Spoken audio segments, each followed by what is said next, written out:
Welcome to your sort of slightly faster reading. We're finding your, I was about to say super quick. It's not super quick, but it's quite fast. It's a finding your North Star. You in relation to finding your North Star, talk about fast, the King of Wands. What root skills? Leo and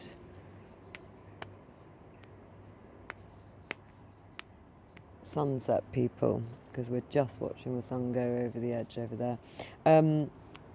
Finding what root skills have you got to support you in this? The devil. Wow, you're passionate, whoever's turning up. What do you need to let go of? A great big clump, but I'm going to take them. We've got the Two of Wands, the Lovers, the Seven of Cups, and the Knight of Pentacles. That's the energy that you need to let go of. That's interesting. And how you find your North Star. Nine of Swords. Get yourself unbound. And where it's all leading.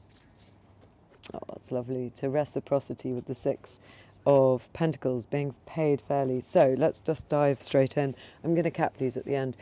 You feel very excited by the idea of finding your North Star, but there is potentially a little bit of over-enthusiasm and lack of commitment in that energy. He rushes around. He's a bit of the kind of love 'em and leave 'em character. He's super fast and he's very driven with lots of libido, but he could easily be off again as soon as he's conquered something. So there is a sense in which maybe you've got a few ideas, you're not quite sure at the moment, but it's a lovely energy and it's very sort of driven, which I think is going to be good. When it comes to what root skills you've got with the devil, you've got passion. You have enormous passion. So we can see that with the Knight of Wands. So this is when we see the devil in its best iteration. It's huge passion. It's also huge knowledge of sort of the underworld of your own being. You're not frightened of things that might frighten other people. You've been there with the Temperance. You've sort of alchemized. You can deal with passion. You can see how useful it can be. And you are able to sort of pull on it in a really good way. It's full of. It also could be the card of a workaholic. So I believe that you would put a lot into whatever you were doing.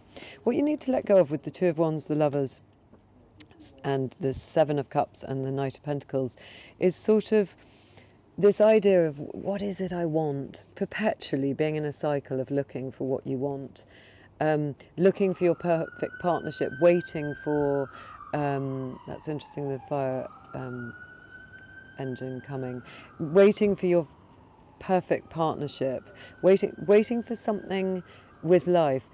It could be that you're looking for love and waiting for your perfect love, but also I feel like waiting for a divine choice to be given to you and not being very clear about it with the Seven of Cups, not jumping, and so everything's going slightly off. And you're being a bit slow, despite when it comes to actually picking, you're being a bit slow, despite this passionate, fast energy and drive. When it comes to actually deciding exactly what you want, there's quite a lot of confusion and slow energy. How to find your North Star? You've got to get rid of all of those energies. It's that simple. Eight of Swords. This is sort of self-defeating thoughts, all bound up and blindfolded and trussed up with all of those swords around us. Oh my God, and what if I do this? It won't work. And it's your thoughts, your self-defeating thoughts that are getting in the way at the moment. You just need to get rid of those. And where that will lead if you do this is reciprocity with the Six of Pentacles. It means being paid fairly, but it also means looking out for those around you. It's a really lovely card of balance. And it means if we're thinking about how you find what you want to do in life, that you're going to be paid fairly for it. So I love it. Right, let's get some comments from these. Renewal, Frog Spirit.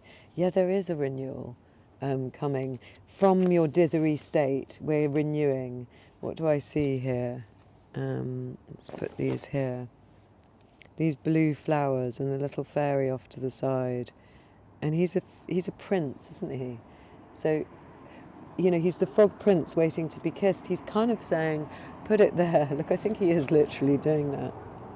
He's sort of coyly saying, could you just kiss me, make a decision, pick me? Because when you do, all of this renewal will come, which I love. So it is like everything will look much better. I remember when I was younger committing to a job that I didn't think was what I wanted to do, and I ended up doing it for a career all my life, event organising, party organising, and I thought it was slightly silly and not what I wanted. And I've loved it. It's taken me everywhere. It's been so good to me. I really enjoy it. So many aspects of it I enjoy: the creativity, the life expanding experiences, the travel. But until I committed to it, I didn't see that. When I committed, this magic opened up. It was as if everything changed overnight. So there's that element here. And then movement. Yeah, make a move. Just make a move. Stop being bound up. Go with your instincts of this kind of movement. Don't be bound up like the Knight of Pentacles, who I absolutely love. But in this case, he's just going too damn slowly because you're not picking what you need to do. The movement is important. It keeps everything...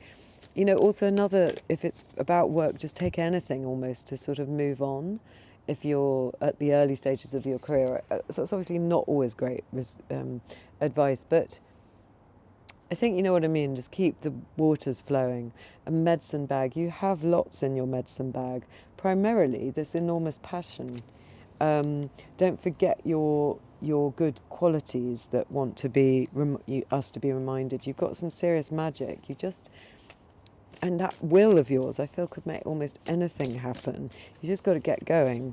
Take the brakes off. Oh, see, I didn't stop to put these all in the right way round because they're facing lots of different ways. Let's just get this organised.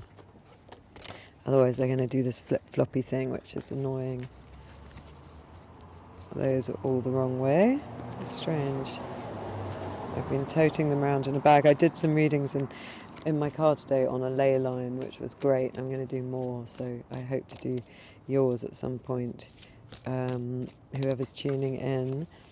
And no, because these again were the wrong way round. They weren't right. So until I've got them all the right way round, they won't. I think I've done it now. Any further comment? We've got 3. What have we got here? We've got the Seeker of Visions, the Wide World, and the 8 of Spells. These are lovely energies. So it's the 8 of Wands, but with owls this time. It's the Wide World, which is the World card, and the Seeker of Visions. Let's start with the Seeker of Visions. I'm not going to read too much because the sunset people is fading. Also, I didn't do you that card. I've got another oracle. Right, so the Seeker of Visions. Seeker of Boons, Seeker of Visions. Idealistic, romantic, visionary, poetic, gallant, follows his heart, Prince Charming. Maybe that's a little bit of a teaser for you. Follow your heart. Returns every day to the forest lake where he once caught sight of a woman more beautiful than his most beautiful dreams.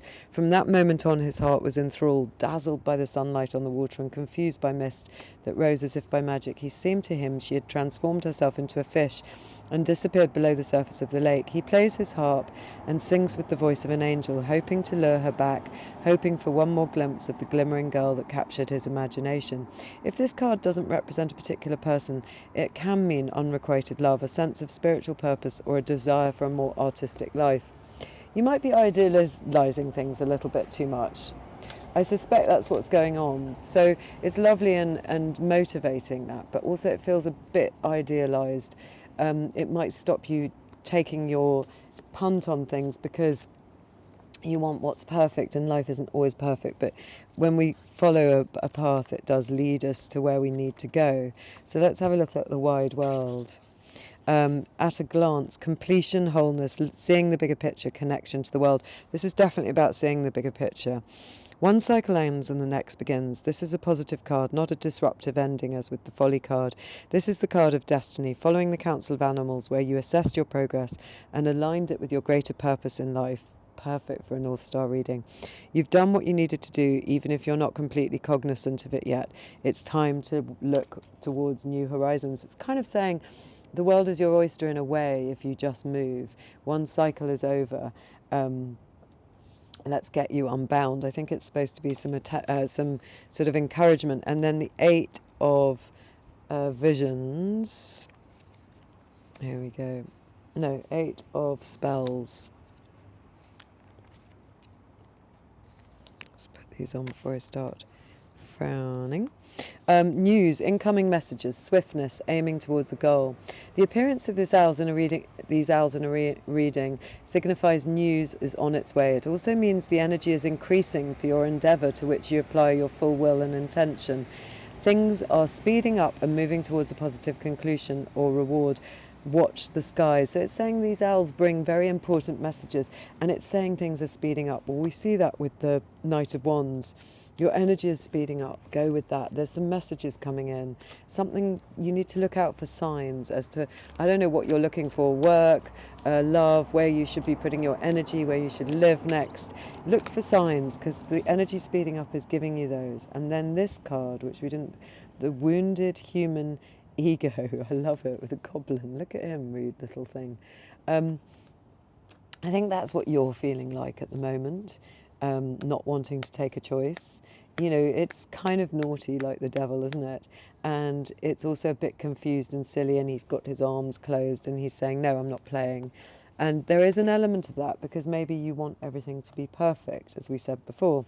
Right, let's pull a Shining Tribe Tarot from Rachel Pollock.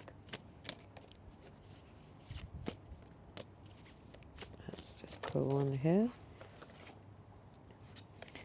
And what have we got here? We've got Five of Stones and Speaker of Rivers. That's great. Let's have a look.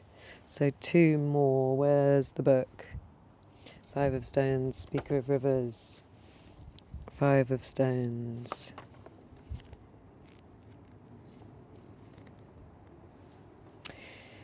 They emerge, the dark hidden healers, power from secret, visions from stones. I love it. Find your own values, making discoveries, recognizing your own power, changing a situation or the way you live because of inner conviction, internal healing, or spiritual realizations.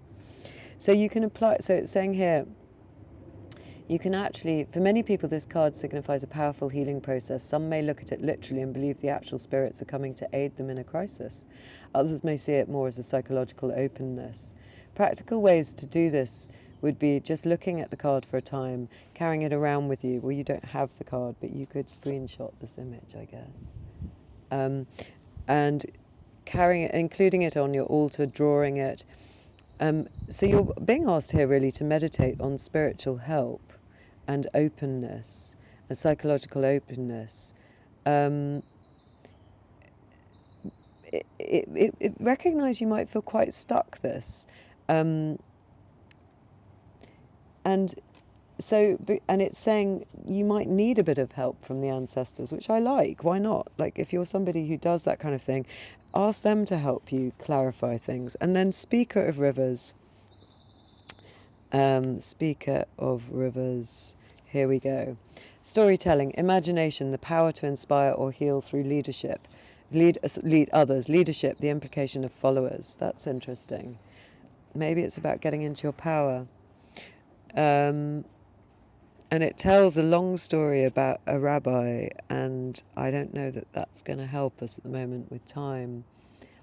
The entire world is a narrow bridge. The important thing is not to be afraid. That's interesting. That's the quote that's coming out. Everything is a bit of a risk. Don't be afraid. I think that's what you were meant to get from that. And let's just have a tiny little comment from the little Rider Waite. Anything you want us to concentrate on. 5 of Pentacles, 10 of Swords. Yeah, that's them feeling a bit bound up and left out. And why are you wanting us to look at that? Because they need to work on getting out of those states. Keep working, even if it feels boring. You're almost at your harvest time. Yeah, and then you will find what you truly love with the 6 of Cups. Then the true resolution comes to you. But you have got to do a little bit of work here. Ask your spirits. Get out of that quagmire of confusion. Stop being too idealistic. Stop being disappointed and stuck over some ending that might have happened. Stop feeling victimized. You've got to unbind yourself. You've got to look at your thought processes, and you've got to keep persisting with it. And then the world is your oyster with the wide world and this beautiful 6 of Pentacles. I wouldn't be surprised if some signs and some news are coming to you soon, though, so remember that. see you again soon.